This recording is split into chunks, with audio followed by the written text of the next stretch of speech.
Hi guys, this is Virendra and welcome to my channel guys.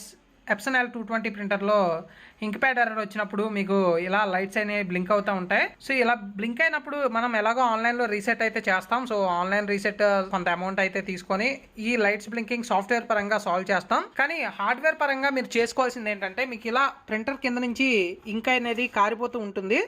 ఇలా కారినప్పుడు ఏంటంటే, మీకు ఏదైతే వేస్ట్ ఇంక్ ట్యాంక్ ఉంటుందో ఆ ఇంక్ ట్యాంక్ అనేది రీప్లేస్ చేసుకోవాలి. మీరు ఆ కొత్త రీప్లేస్ చేసుకునే ముందు టెంపరీగా మనం దానికి ఒక జుగాడ్ అయితే చేయొచ్చు. అది ఎలా చేయొచ్చు ఏంటనేది ఈ వీడియోలో తెలియజేస్తాను. గాయస్, ఫస్ట్ టైం మన ఛానల్ విజిట్ చేసినట్లయితే మన ఛానల్ సబ్స్క్రైబ్ చేసుకోండి. అలాగే ఫేస్బుక్ పేజ్ని, ట్విట్టర్ పేజ్ని ఫాలో కండి. మళ్ళీ లేటెస్ట్ అప్డేట్ పొందగలరు. సలహాలు సందేహాలకై నన్ను వాట్సాప్లో కూడా సంప్రదించవచ్చు. వీటి లింక్స్ వచ్చేసరికి కింద డిస్క్రిప్షన్లో అయితే ప్రొవైడ్ చేశాను. గాయస్, ఇంకా మనం టాపిక్లోకి వెళ్ళిపోదాం.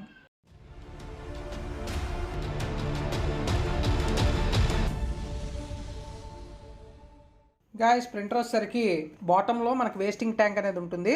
ప్రింటర్ని అయితే మనకి వెనక్కి తిప్పుకోవాలి. ముందు కేబుల్స్ అన్నీ తీసేయండి. కేబుల్స్ అన్నీ తీసేసి ఇలా ప్రింటర్ మనకి బ్యాక్ సైడ్కి ఇలా తిప్పితే మనకి ఇక్కడ చూడొచ్చు ఇంక్ అంతా మొత్తం కారిపోయింది. కారినప్పుడు ఏంటంటే ఇది వేస్టింగ్ ట్యాంక్. దీంట్లోకే మనకి వేస్ట్గా వచ్చే ఇంక్ అంతా మనకి ఇక్కడ స్టోర్ అవుతుంది. ఈ వేస్టింగ్ ట్యాంక్ని అయితే మనం దీని నుంచి తీసేయాలి. గాయస్, ఫస్ట్ అయితే మనం గ్లౌజెస్ అయితే వేసుకోవాలి. ఎందుకంటే ఇది మొత్తం బ్లాక్ ఇంక్ అంటుకుంటుంది చేతుల నిండా. మీకు చేతులు అంతా ఖరాబ్ అవుతాయి. దీన్ని ఓపెన్ చేయడానికి ఒక సింగిల్ స్క్రూ ఓపెన్ చేస్తే సరిపోతుంది. మీకు ఇక్కడ స్టార్ స్క్రూ అయితే చూడొచ్చు. ఇక్కడ స్క్రూ అయితే చూడండి. మీకు ఎక్కడంటే మీకు పవర్ కేబుల్ పెట్టే పోర్ట్ దగ్గర ఉంటుంది స్క్రూ.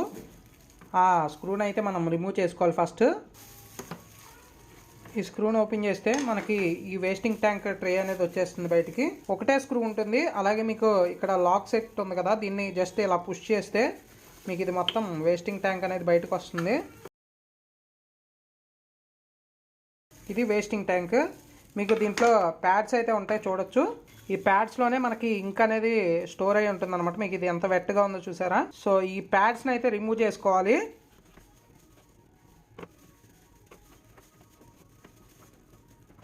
ఇలా మనం ప్యాడ్స్ని రిమూవ్ చేసుకున్న తర్వాత ట్రే అంతా ఖాళీ అవుతుంది. దీన్ని వాష్ చేసుకొని వస్తాను నేను. ట్రే అయితే నేను క్లీన్గా వాష్ చేసుకొచ్చాను పైప్ దగ్గర. సో ఇది తడిపినా పర్లేదు, మీకు ఎటువంటి ప్రాబ్లం ఉండదు. దీంట్లో ఎలక్ట్రానిక్ మెటీరియల్ అయితే ఏమి ఉండదు. తర్వాత మీరు క్లాత్తో నీట్గా తుడిసేసుకొని, మనకి ప్రింటర్కి కూడా వేస్టింగ్ అంటుకొని ఉంటుంది కదా, ఇది కూడా క్లీన్ చేసుకోండి. అలాగని ప్రింటర్లో వాటర్ పోసి కడగటం అలాంటివి చేయకండి అనమాట. ట్రే అయితే కడుక్కోవచ్చు, కానీ మీకు ప్రింటర్ అయితే వాటర్ టచ్ అవ్వకుండా ఉండటమే బెటర్. మీకు వేస్టింగ్ వచ్చేసరికి ఇక్కడ హోల్ అయితే చూడొచ్చు. ఈ హోల్ నుంచి అయితే ఈ ట్యాంక్లోకి అయితే వస్తుంది. మనం ఇప్పుడు ఈ ట్రేని దాంతో ఫిల్ చేయాలంటే మనకి దీంట్లో పడే ఇంక్ బయటికి రాకుండా దీన్ని ఫిల్ చేయాలి. దీనికి నేను యూస్ చేసేది వచ్చేసరికి డైపర్. మీరు విన్నది నిజమే, పిల్లలకి వేసే డైపర్ని యూజ్ చేయొచ్చు, ఎటువంటి ప్రాబ్లం లేదు. ఇది టెంపరీ మెథడే, మీకు పర్మనెంట్ కాదు. మీరు కొత్త ట్రే ఆర్డర్ చేసి తెప్పించుకొని యూజ్ చేసే లోపల మనకి టేబుల్ నిండా ఇంకా అవ్వకుండా యూజ్ చేయడానికి. లేదు మీరు ఇలాంటిది యూజ్ చేయకపోయినా జస్ట్ వేస్ట్ క్లాత్ని అయినా దీంట్లో యూజ్ చేయొచ్చు. ఇలా వేస్ట్ క్లాత్ని పెట్టేసి మనం యాజ్ ఇట్ ఈజ్గా బిగిచ్చేసినా మీకు ప్రాబ్లం అయితే ఉండదు. నేను డైపర్ని ఎందుకు యూజ్ చేస్తున్నానంటే, ఇది స్టోరేజ్ ఎక్కువ చేసుకుంటుంది కదా. సో పిల్లల టాయిలెట్ని ఎక్కువ స్టోర్ చేసుకుంటుంది, అలాగే ఇంక్ను కూడా స్టోర్ చేసుకుంటుంది. మీకు ఎటువంటి ప్రాబ్లం లేదు. నేను ఆల్రెడీ 2-3 సార్లు ట్రై చేశాను. సో ఈ ట్రే అంతా మనకి ఆపుతుందో అంత ఇంక్ దీంట్లో స్టోర్ అవుతుంది. మీకు కావాలంటే తక్కువ బడ్జెట్లో అయిపోతుంది. ఇది బెస్ట్ ఆప్షన్ అనమాట. సో నేనైతే ఇది కట్ చేస్తున్నాను. నాకు ఎంత కావాలో పీస్ అంతే తీసుకుంటున్నాను. సో ఇక్కడైతే చూడొచ్చు. సో ఇలా దీంట్లో కాటన్ చూడొచ్చు. ఈ కాటన్ స్టోరేజ్ కింద యూజ్ అవుతుంది. డైపర్ని అయితే కట్ చేసుకొని దీంట్లో పెట్టుకున్నా. ఇప్పుడు ఏం లేదు, దీంట్లో వేస్టింగ్ పడితే ఈ డైపర్ అనేది పీల్చుకొని దీంట్లో స్టోర్ చేసుకుంటుంది. తర్వాత దీన్ని తీసి మనం రీప్లేస్ చేసుకోవచ్చు. ఇప్పుడు యాజ్ ఇట్ ఈజ్గా మళ్ళీ పెట్టేసి బిగిచ్చేయడమే. చాలామంది అడుగుతారు అనమాట. దీని తర్వాత నేను 3110 కూడా రీప్లేస్ చేసి మీకు చూపిస్తాను. ఇలాంటి వీడియోస్ మిస్ కాకుండా ఉండాలంటే మన ఛానల్ సబ్స్క్రైబ్ చేసుకొని ఫాలో అవ్వండి. గాయస్, ఓవరాల్గా వేస్టింగ్ ట్యాంక్లో ఇంక్ ప్యాడ్స్ అనేవి తీసి ఎలా రీప్లేస్ చేసుకోవాలనేది నేను తెలియజేశాను అనుకుంటున్నాను.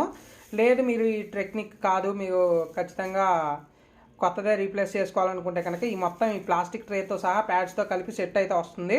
మీకు ఆన్లైన్లో మీ ఏదైతే ప్రింటర్ మోడల్ ఉంటుందో ఆ మోడల్ కొట్టి మీకు కావాల్సింది సెట్ చేసుకొని ఆన్లైన్లో ఆర్డర్ చేసి తెప్పించుకోవచ్చు.